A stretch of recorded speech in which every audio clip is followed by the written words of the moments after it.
Jujutsu Kaisen की दुनिया में ना कुछ किरदार ऐसे हैं जिनकी उम्र का अंदाजा लगाना लगभग नामुमकिन है।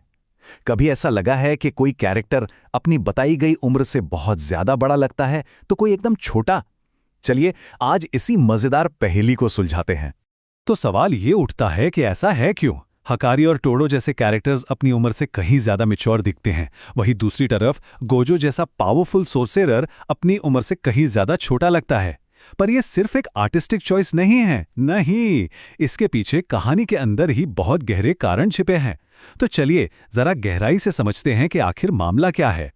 तो सबसे पहले बात करते हैं उन दो किरदारों की जो इस मामले में सबसे ज्यादा चौंकाते हैं, किंजी हकारी और आवी टोडो। ऑफिशियली तो ये दोनों सिर्फ 18 साल के हैं, लेकिन इनको देखकर कहानी कुछ और ही लगती है। जरा देखिए, असली उम्र है सिर्फ 18 साल, लेकिन खासकर हकारी को देखकर तो ऐसा लगता है जैसे वो कोई 2 बच्चों का बाप हो। ये फर्क इतना जबरदस्त है कि इसे इग्नोर तो कर ही नहीं सकते। तो आखिर चक्कर क्या है? इसका जवाब है उनकी जिंदगी। हकारी एक ऐसा बंदा है जो कर्जिस से नंगे हाथों से लड़ता है, ऊपर से गैम्बलिंग गैंग का बॉस भी है। मतलब उसकी जिंदगी में जबरदस्त तनाव और खतरा है जिसने उसके शरीर को वक्त से पहले ही मजबूत और मैच्योर बना दिया। और टोडो का मामला भी कुछ ऐसा ही है। उसकी इंटेंस ट्रेनिंग ही उसके इस फिजीक की असली वजह है। तो ये तो हुई एक तरफ की बात। अब चलते हैं स्पेक्ट्रम के दूसरे छोर पर, जहां हमें मिलते हैं सातोरू गोजो। यहां मामला एकदम उल्टा है। जहां बाकी लोग अपनी उम्र से बड़े दिखते हैं, वहीं गोजो अपनी असल उम्र से बहुत बहुत ज्यादा जवान लगता है। और ये बात मतलब एकदम परफेक्ट है। सच में गोजो को देखकर कौन यकीन करेगा कि वो असल में 30 साल का है। लगता तो किसी कॉलेज स्टूडेंट जैसा है। तो उसकी इस कभी ना खत्म होने वाली जवानी का सीक्रेट क्या है?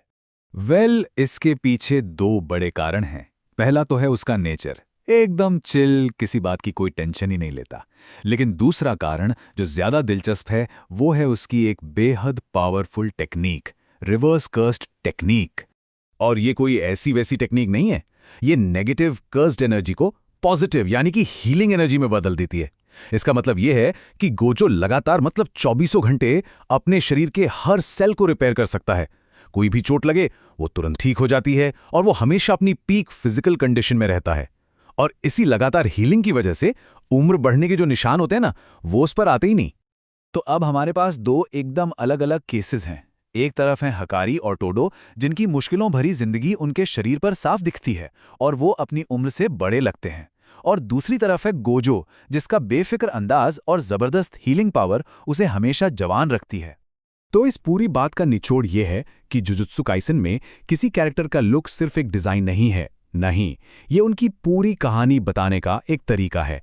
उनका शरीर, उनका चेहरा, ये सब उनके संघर्ष, उनकी ताकत और उनके जीने के ढंग का एक जीता जागता सबूत है। सीधे शब्दों में कहें तो वो अपनी जिंदगी को अपने शरीर पर पहनते हैं। और यहीं पर एक बहुत मजेदार सवाल खड़ा होता है। अगर उम्र और लुक इतने गहरे से जुड़े हुए हैं, तो अगली बार जब कोई जे के कैरेक्टर दिखे तो सोचिए उनके डिजाइन के दूसरे पहलू, जैसे उनके कपड़े, उनके शरीर पर चोट के निशान या उनकी आंखों का रंग। ये सब उनकी कहानी के बारे में और क्या राज खोलते हैं, इस पर सोचिएगा जरूर।